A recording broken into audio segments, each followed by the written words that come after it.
আরে হলুদ মিডিয়া, আরে পুলিশ, কি খেলাটাই না তোরা দেখালি, কি খেলাটাই না তোরা খেলতেছিস।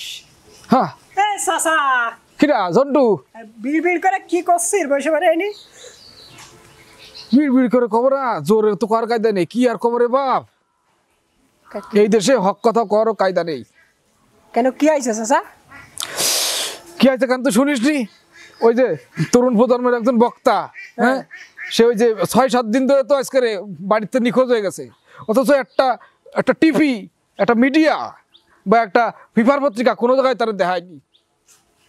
খুব খারাপ কথা, খুবই খারাপ কথা। অথচ দেখ তুই তার পক্ষান্তরে তারা যে কিছুই দেখাচ্ছে না তা কিন্তু না। ওই যে চিত্তে নায়িকা, নর্তকী, ওই যে কাটা কি সিরা, হ্যাঁ হ্যাঁ হ্যাঁ, কাটা ডানা কাটা পরি, ওই যে পৈরিমণি, ওই পৈরিরে ওই রাত ১২টার পরে ক্লাব গিল। ওই যে মদ খা ক্লাব থাকে না, ওই মদ খা ক্লাবে গিল রাত ১২টার পরে। হ্যাঁ নাইট ক্লাব, মদ খা ক্লাবে। কিন্তু ওই ক্লাবে গিলে এখন তারে ওই করার চেষ্টা করা হয়েছে, শুনলাম বলে দর্শন করার চেষ্টা করা হয়েছে। কিভাবে কি করা হয়েছে তারাই ভালো জানে। আবার ওই যে তারা হত্যা করার চেষ্টা করা হয়েছে। এখন এই কথা মিডিয়া শোনার পরে বাজান একদম পুরো মিডিয়ার গোষ্ঠী শুদ্ধ তার গেটের সামনে একদম উপর হয়ে যায় পড়েছে। পুলিশ একদম তার বাড়ির সামনে যে ভিড় করতেছে, তার বাড়ির সামনে আলাদা লোক ঢুকতে পারতেছে না, মিডিয়া আর পুলিশের ভিড়ি। এরকম একটা অবস্থা সে জায়গা সৃষ্টি হয়েছে। ডিজিটাল ব্রেন, হ্যাঁ ডিজিটাল ব্রেন, ঠিক আছে, সবকিছু ঠিক আছে বাজান, আমি তা তো খুশি না। এই যে ফৈরি, ওই যে সিরাকাটা ফৈরি, এই যে ফৈরির বাড়ি যে তোমার এই যে পুলিশ গেছে, পুলিশ শুধু গেছে তারা, তার কাছ থেকে সেই কেস সম্পর্কে শুনেছে, শুনিয়ে যে অপরাধী, সে অপরাধীরাও গ্রেফতার করে ফেলেছে।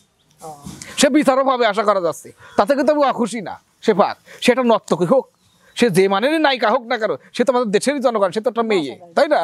এখন সে যদি বিচার পায় তাতে আমি খুশি। সাংবাদিকরা তাকে বাড়ি গেছে, তার দুর্দশার কথা শুনেছে। আরে কি মায়া কান্না বাজান, সেই কান্না আমার টিভিতে হয়ে গেছে। আমার কোনো দুঃখ নেই, আমার দুঃখটা এক জায়গায়। হেরে মিডিয়া, হেরে পুলিশ, তোরা ফৈরি মরিরে দেখিস, তার সাদা চামড়া দেখিস, তোরা তার এই যে ডানা কাটা পরি তারে তোরা দেখিস।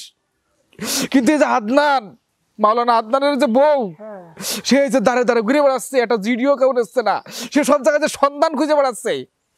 কেউ সে সন্ধান দিয়ে এত দূরের কথা, কেউ তারা অ্যাকসেপ্টও করতেছে না। আমার কষ্টটা হচ্ছে এই বৈষম্যটা কেন, এই বৈষম্যটার কথা আমি চিন্তা করতেছি বলে আমার খারাপ লাগতেছে। এই জিনিসটা তুই চিন্তা করে থাকবেন তাই। এই তো চাচা ৪ জন মানুষ গুম হয়ে গেছে, তাতে কারোর মাথা ব্যথা নেই। হ্যাঁ, আর এই যে নর্তকী একটু ধর্ষণের চেষ্টা হয়েছে, ঠিক আছে, এতে মিডিয়া এবং পুলিশকে কারোর ঘুম নেই। কি অবস্থা! কান্তিজির কেন পারে, কি কি সমস্যা কি?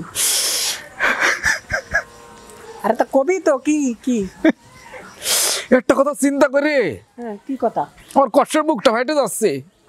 এই যে বাংলাদেশে এই যে এত এত মডেল মসজিদ বানাচ্ছে, কোটি কোটি টাকা খরচ করে সরকার এই যে মডেল মসজিদ বানাচ্ছে।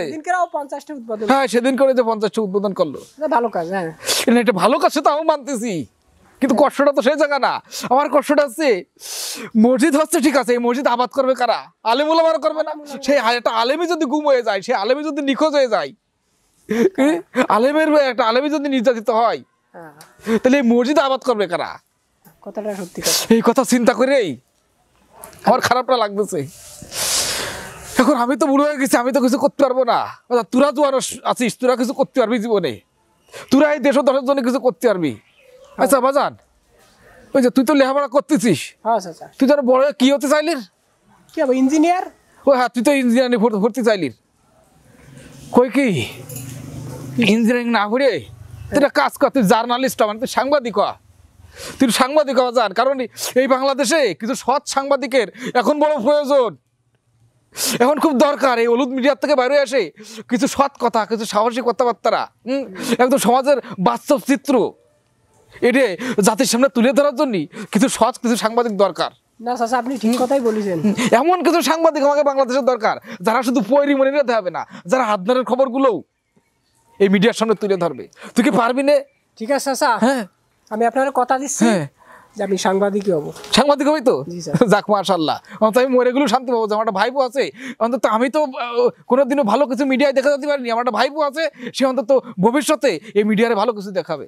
ঠিক আছে, শুধুমাত্র আমি না, শুধুমাত্র তুই না, আমাকে সারা দেশে যারা যারা সুশীল মানুষ আছে তাদেরও তাদের সন্তানদেরকে এই মিডিয়ার দিকে এই সাংবাদিকতার দিকে পাঠানো আস্তে আস্তে উচিত বলে আমি মনে করি। বুঝতে পারছিস? তাহলে চল আমরা আস্তে আস্তে বাড়ির দিকে যাই। উঠাই দে চল।